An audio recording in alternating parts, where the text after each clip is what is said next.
Hey everyone, today's video is a bit different.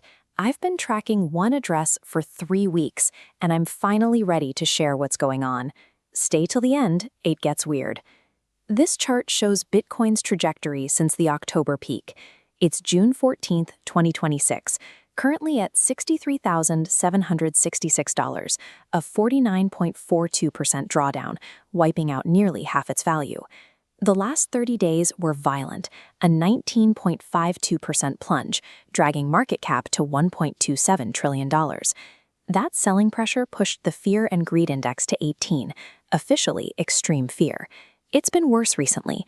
The weekly average is stuck at 12, with a 30-day low of 8.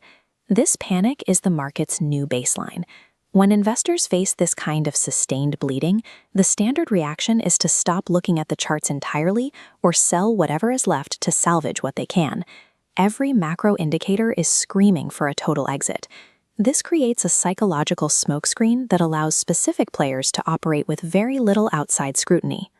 Moving away from the broad market panic reveals the deliberate actions of a single, isolated target I've been watching on chain. While retail remains frozen, Ethereum is losing ground against Bitcoin. The ETH-BTC ratio slid to exactly 0.02604. At the same time, PAXG holds steady at $4,221.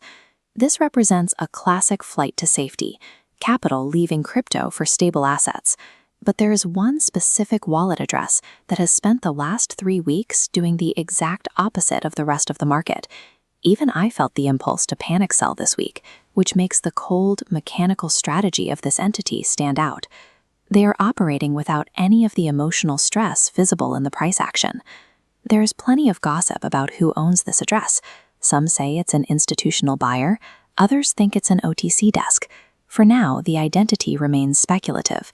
This environment of extreme fear provides the specific liquidity needed to fill large positions. When the majority of the market is selling at any price, it creates the volume required for a patient buyer to load up while everyone else is looking the other way. The specific mechanism at work here is a strategy called wallet clustering. If a whale buys thousands of Bitcoin at once, the price spikes instantly, forcing them to pay more for their trade. By shattering a single order into hundreds of microtransactions across weeks, they absorb supply without disturbing the market price. This method is designed to stay invisible to standard tracking bots. Most of those tools are configured to alert on large single transfers. They aren't looking for a continuous, low-volume drip across dozens of addresses. The 3-week accumulation window I've been tracking matches this strategy perfectly. Every transaction is a small, deliberate part of a much larger hidden position. The quiet, systematic absorption of retail panic through these clustered wallets allows for significant accumulation to happen in total silence. I've presented the data from this investigation, but the final step is for you to interpret the evidence for yourself. Okay, that's what I found. If you want to do your own dig, the address is in the description. I genuinely encourage you to verify everything I just said. This isn't financial advice. Comment your findings below.